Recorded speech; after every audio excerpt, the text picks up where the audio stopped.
L'inactivité de la force régionale à l'est du pays, le président de l'Assemblée nationale s'est montré favorable au départ des troupes de l'EAC, si et seulement si ces dernières ne passaient pas à l'offensive. En Turquie et en Syrie, le bilan ne fait que s'alourdir. On parle de près de 2000 morts et des disparus après ce séisme de magnitude 7.8 qui a touché ces deux pays.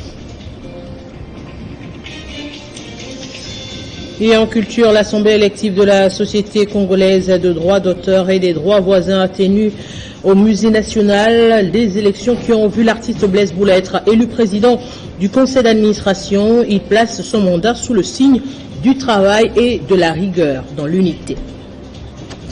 Bienvenue à cette édition vespérale sur Télé 50. Les autorités politiques ont commencé à réagir aussi sur l'inactivité de la force régionale, alors que dans l'est du pays, les manifestations ne faiblissent. Au terme d'une réunion avec le ministre de la Défense, le président de l'Assemblée nationale, Christophe Mbosso-Kodia, s'est montré favorable au départ des troupes de l'EAC, ici et seulement si ces dernières ne passaient pas l'offensive.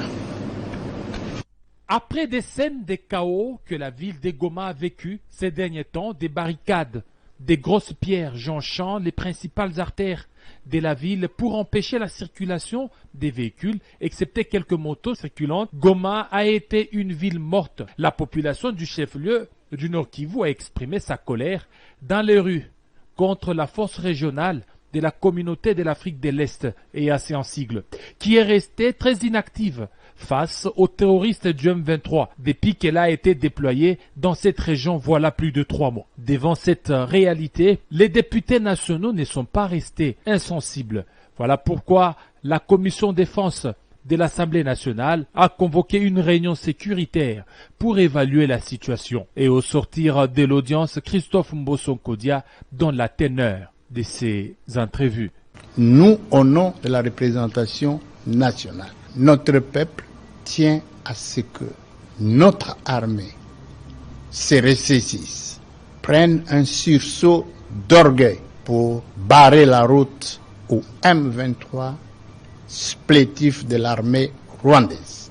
Pour les députés nationaux, si les militaires de l'EAC ne veulent pas combattre aux côtés des forces armées de la République démocratique du Congo, ils devront quitter les territoires congolais sans délai. Nous demanderons au commandant suprême des forces armées, qui est le président de la République, chef de l'État, pour qu'il prenne la décision qui s'impose. Ceux qui trouvent qu'ils ne peuvent pas rendre service aux forces armées, qu'ils tirent les conséquences. C'est en septembre 2022 que l'EAC et la RDC ont signé un accord pour le déploiement de cette force régionale conjointe. Cet accord appuyait la mise en œuvre de la décision du 22e sommet des chefs d'État de l'EAC de déployer une force régionale conjointe pour combattre les forces négatives en République démocratique du Congo. Tous les pays ont démontré leur volonté politique de se mettre ensemble et de se rassurer qu'il y a la paix en RDC et dans la région. À ce jour, la paix reste encore et toujours une denrée rare pour les Congolais. Et sur invitation du bureau du Sénat, les membres de la commission défense, sécurité et frontières de la haute chambre du Parlement congolais ont pris part à cette rencontre avec le ministre de la Défense, une réunion qui était ouverte à tous les sénateurs présents à Kinshasa intéressés par cette question de l'Est. Il faut noter que le ministre de la Défense était accompagné du chef d'état-major adjoint chargé des opérations et renseignements, le général-major Tchelibunza Jacques. Le gouverneur militaire du Nord Kivu s'est entretenu ce jeudi avec le notable Dunia Bakarani.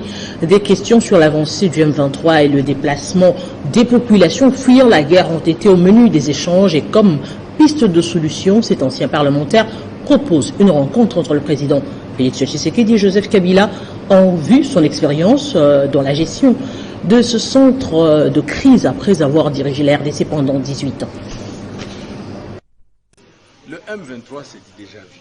On a déjà vu le M23-1, on a déjà vu le CNDP. Moi, je pense que ce qui conseille au chef de l'État de ne pas prendre les langues avec nos frères du M23 et conclure que parler au M23, cela va aboutir à la balkanisation. Nous avons vu le chef de l'État honoraire, Kabila, qui a négocié plusieurs fois. Il a dirigé le pays pendant 18 ans. Il a eu à dialoguer à plusieurs reprises. Et pourtant, pendant l'alternance pacifique et la passation du pouvoir, le pays n'a jamais perdu même un centimètre de sa superficie. C'est une bonne formule parce que le président Kabila a dirigé ce pays, qu'on l'aime pas, il a dirigé ce pays pendant 18 ans. À un moment donné, il a dirigé ce pays avec 4 vice-présidents. Et les choses sont passées. Hein? Ce n'était pas une mince affaire, ce n'était pas facile. Donc, à partir de cette expérience, en conjuguant les efforts ensemble, pourquoi pas contacter aussi les Martin Fayoulou, contacter Moïse Katumbi, et se mettre autour d'une table pour l'intérêt commun de la République. La RDC accueillera du 27 au 28 février prochain la 54e session du Conseil des ministres des 17 pays membres de l'Organisation pour l'harmonisation en Afrique du droit des affaires OHADA.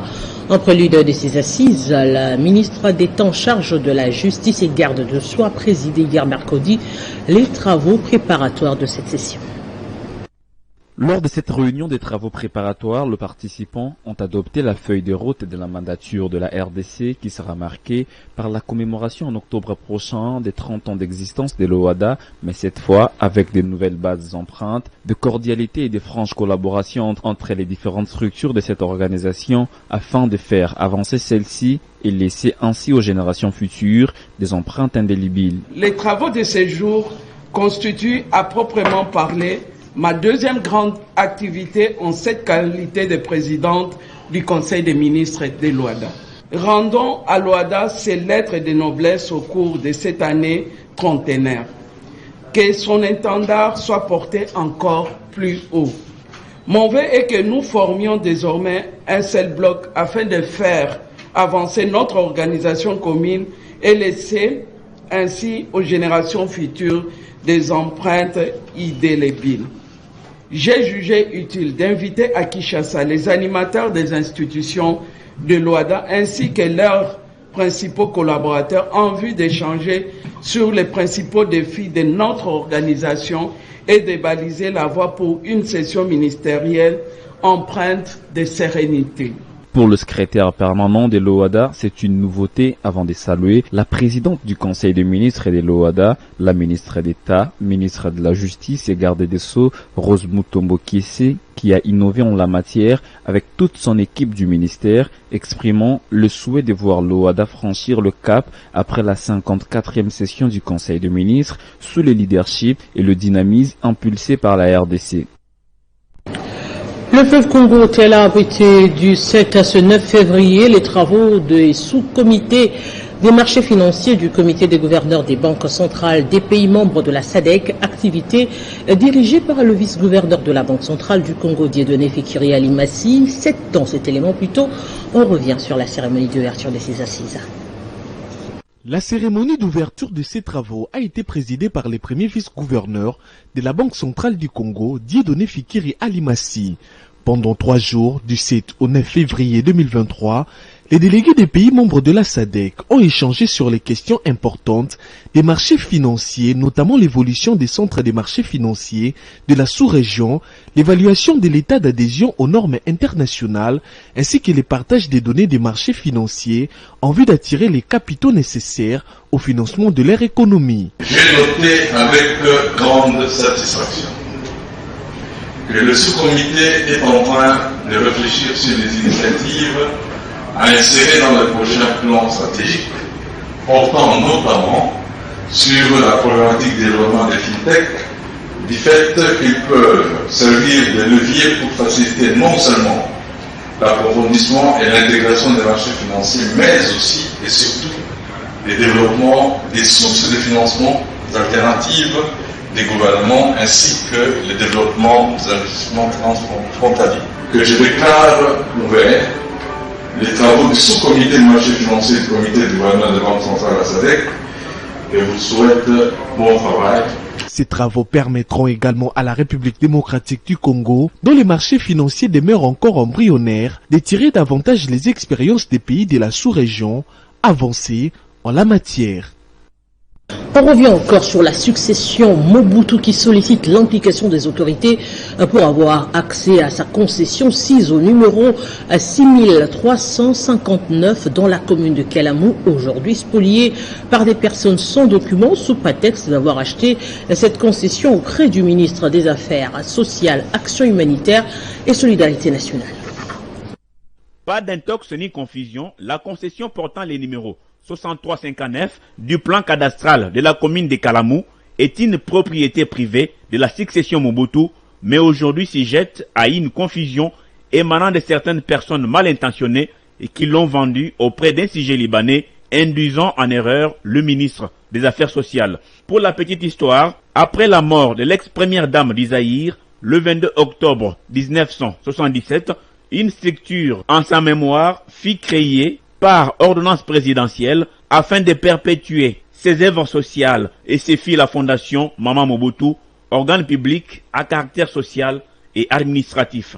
En 1989, la famille a sollicité et obtenu du président de la République la dissociation à toute fin utile entre l'État zaïrois, représenté par le département des affaires sociales et la fondation Marie-Antoinette, dite Fondation Mobutu, bénéficiant de ces faits une autonomie administrative et devenant un patrimoine propre différent de celui de l'État zaïrois. État des droits oblige, la succession Mobutu dit ne pas comprendre pourquoi elle a du mal à accéder à son bien présenté aujourd'hui comme appartenant à l'État. Elle sollicite l'implication des autorités compétentes pour entrer en possession de sa concession acquise en bonne et due forme. Marge du Forum international autour de mine Indaba Mining, la RDC a organisé une matinée d'exposé avec ses partenaires multinationaux qui œuvrent dans ce secteur afin d'évaluer les retombées de l'exploitation des ressources du pays et les améliorer. Miguel Katambe, DG de la RSP, a pour sa part invité les responsables des sociétés principales à contribuer à la promotion de la classe moyenne congolaise. La République démocratique du Congo, avec toute sa diversité des matières premières enfouies dans son sol et son sous-sol, constitue un partenaire important dans la participation de ce forum international qui se déroule en Afrique du Sud, Indaba Mining, édition 2023. Ce matin, il s'est tenu une rencontre dénommée le Breakfast de la République démocratique du Congo. Parmi les intervenants, nous avons le directeur général de l'autorité de régulation de la sous-traitance dans le secteur privé qui a pris la parole devant tous les responsables des sociétés minières qui travaillent dans notre pays pour faire valoir la loi sur la sous-traitance. La RSP aujourd'hui peut facilement détecter ou avoir des informations sur toutes les sociétés minières en rapport avec leurs déclarations chez nous.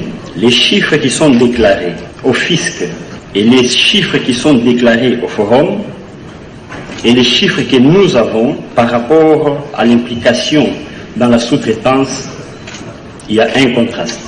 Je m'en vais appeler aujourd'hui aux sociétés minières exerçant en République démocratique du Congo que désormais les choses sont en train de changer. Nous voulons, par la vision de son Excellence, Monsieur le Président de la République, que les Congolais participent à la chaîne de valeur de leurs matières premières.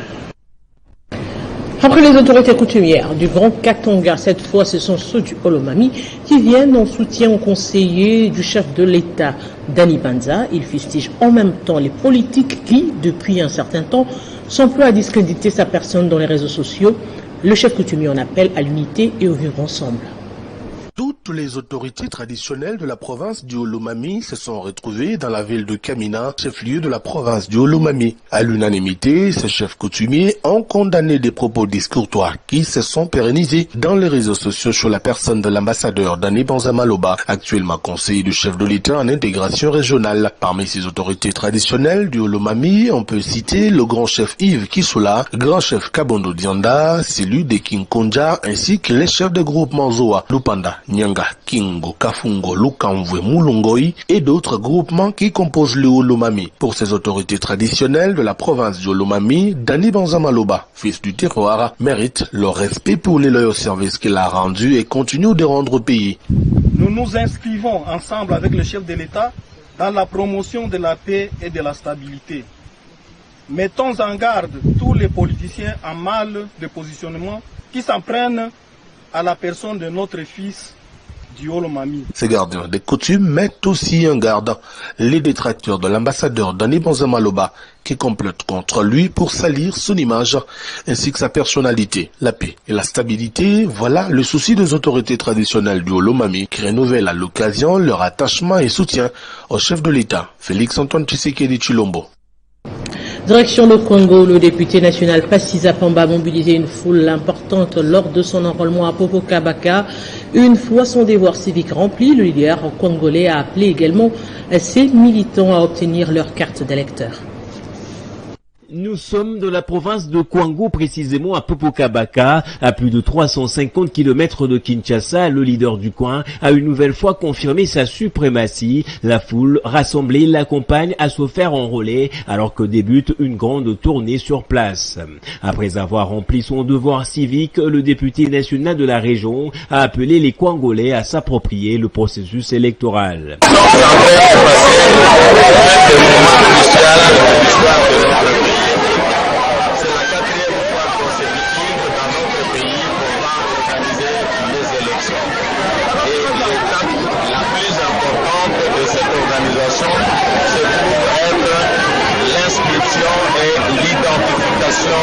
Des électeurs. C'est pour cette raison que vous voyez aujourd'hui, en tant qu'un bon citoyen, devant toute ma base, je suis venu pour leur dire, moi j'ai pris ma carte.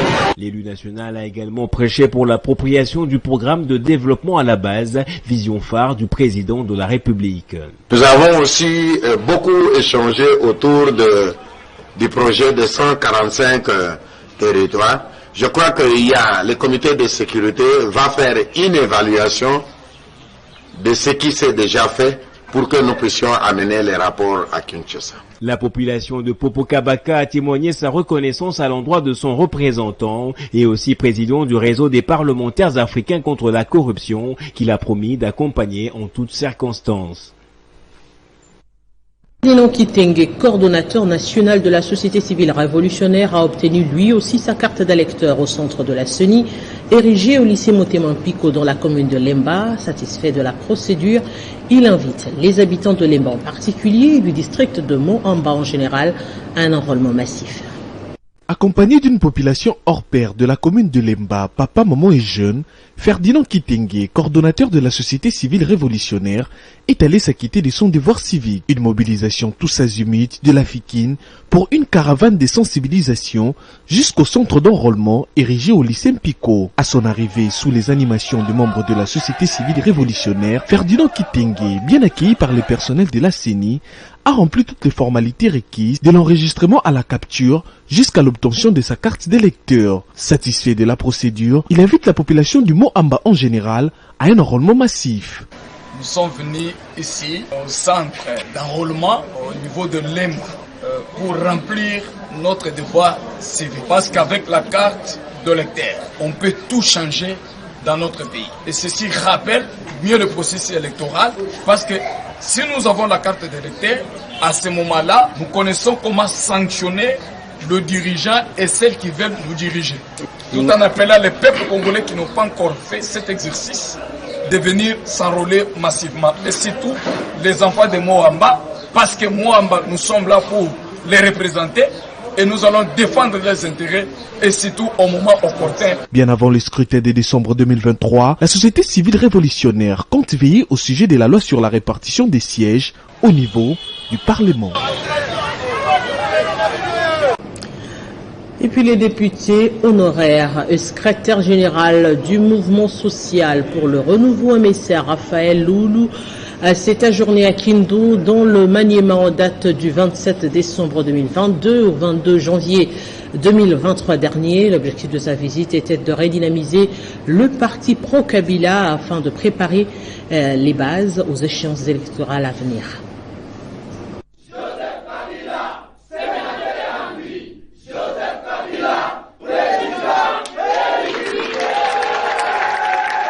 Le 16 décembre dernier, Raphaël Ououlou a prêché aux différents cadres exécutifs fédéraux du FCC les idées fortes des Mosées, une façon de consolider la famille politique de Joseph Kabila dans la province du Maniema. Jusqu'à arriver à Kinshasa, le 17 mai 1997, ils ont pris le pouvoir. Au-delà de ces différents cafés politiques, le secrétaire général du MSR a réalisé plusieurs activités liées au développement communautaire, notamment la remise des vareuses aux mouvements associatifs et équipes de football, aménagement de plusieurs hangars pour les mamans qui font des petits commerces dans différents quartiers de la ville, remise des panneaux solaires et batteries pour l'alimentation des centres de santé comme celui de Massikou 2, et du bloc universitaire, la réalisation du centre de santé de Kibaraka. Et nous avons trouvé le moyen pour désenclaver le quartier 3Z d'Akindu, c'était de construire de ponceaux là où ça dérange la population. Selon ces derniers, sa visite marque la présence de Joseph Kabila Kabange dans cette province qui est encore loin d'oublier les bienfaits du Raïs. C'est-à-dire que par le MRS, Joseph Kabila Kabange vit et vivra toujours dans les cœurs des filles et fils de la province du Maniema.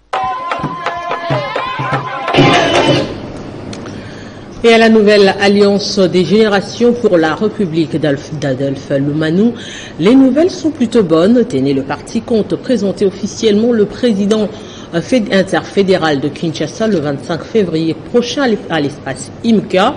Cérémonie avec des grands enjeux, d'où la réunion préparatoire pour une mobilisation tous azimuts. La réunion stratégique de la nouvelle Alliance des générations pour la République avait pour objectif principal de préparer la présentation officielle du nouveau président de l'interfédéral de Kinshasa, Éric Beignet, récemment investi. Je pense que tout le monde a été sensibilisé de fournir des efforts pour pouvoir ramener des gens dans le parti. Et je pense que le message est passé et on sera tous en mesure de ramener les gens dans le parti. Devant les fédéraux et les communaux, celui qui tient désormais le bâton de commandement au sein de l'AGRN section Kinshasa a prêté oreille aux différentes propositions axées notamment sur la visibilité du parti.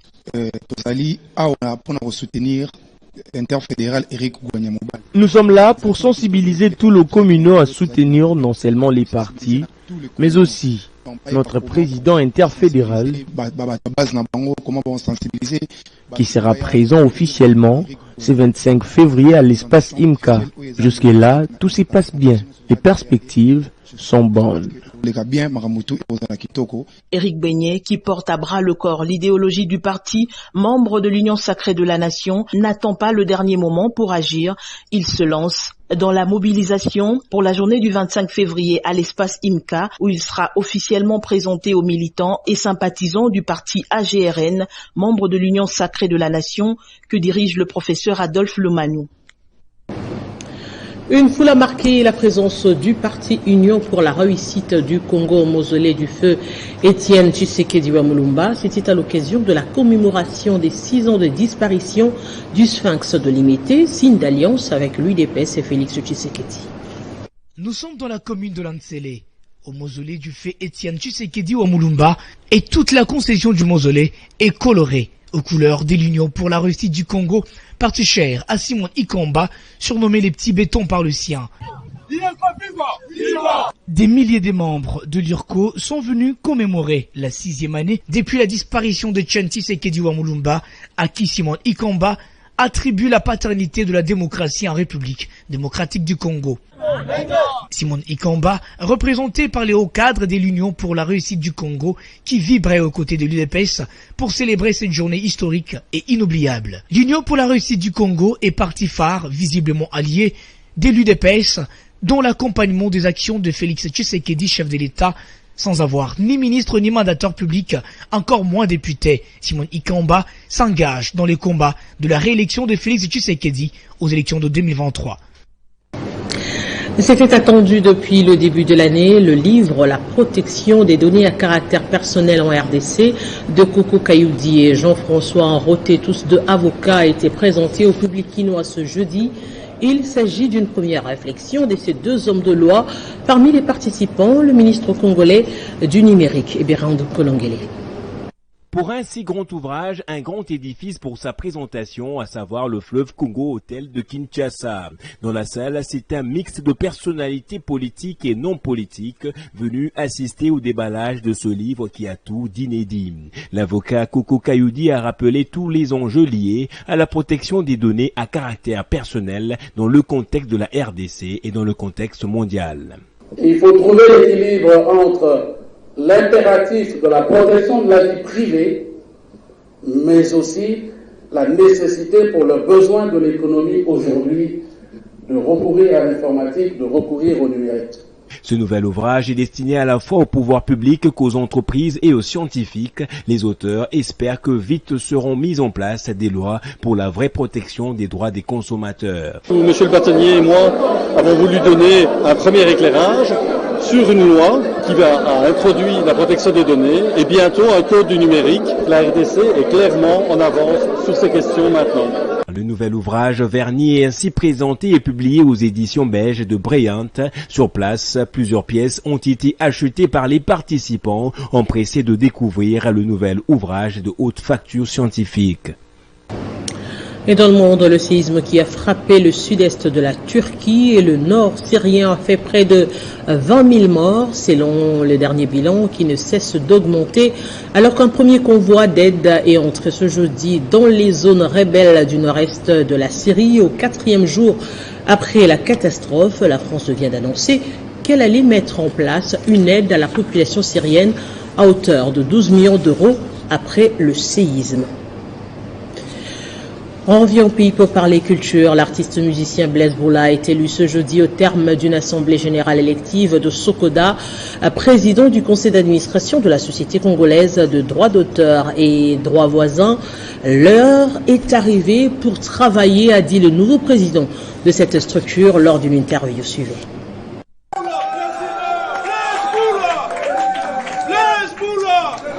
Tous ces cris traduisent simplement la joie au siège de la Sokoda après l'assemblée générale élective de cette structure. Blaise Boula Monga Aka, artiste musicien, chanteur, auteur, compositeur congolais, devient le président du conseil d'administration de la Société congolaise des droits d'auteur et des droits voisins Sokoda en sigle, en remplacement de Joseph Nyoka Longo. Avec détermination et amour du travail, le nouveau président élu, Blaise Boula, s'exprime. L'heure est arrivée au travail, l'heure est arrivée au développement, mais dans un esprit de solidarité et de discipline, et surtout de rigueur et de contrôle. Ensemble, on ira loin. Le numéro A de la Société congolaise des droits d'auteur et des droits voisins n'a pas dérobé à la règle. Il a en effet remercié le gouvernement par les truchements du ministère de tutelle, mais aussi les membres de la structure Sokoda. Merci le gouvernement, merci, je ne commencerai pas le chef. Je remercie toutes les personnes qui ont cru en nous. Je ne dirai pas en moi. Il y a le conseil, il y a le conseil de surveillance et il y a la direction. Nous nous mettrons au travail pour le développement de la culture et surtout de Sokoda. Par ailleurs, Dende Esakanou, Alex Aka Lexus est élu président du comité de surveillance.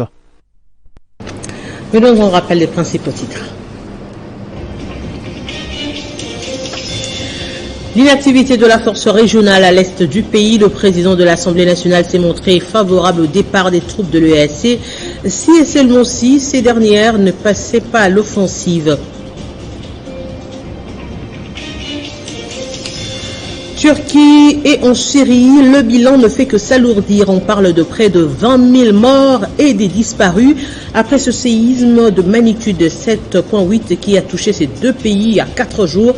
La France promet une aide après ce séisme. Et en culture, l'Assemblée élective de la Société congolaise de droits d'auteur et des droits voisins a tenu au musée national qui a élu d'ailleurs l'artiste Blaise Boula, président du conseil d'administration. Il place son mandat sous le signe du travail et de la rigueur dans l'unité. Cette édition prend fin. Merci de votre attention soutenue et surtout votre attention au programme de votre chaîne Télé 50.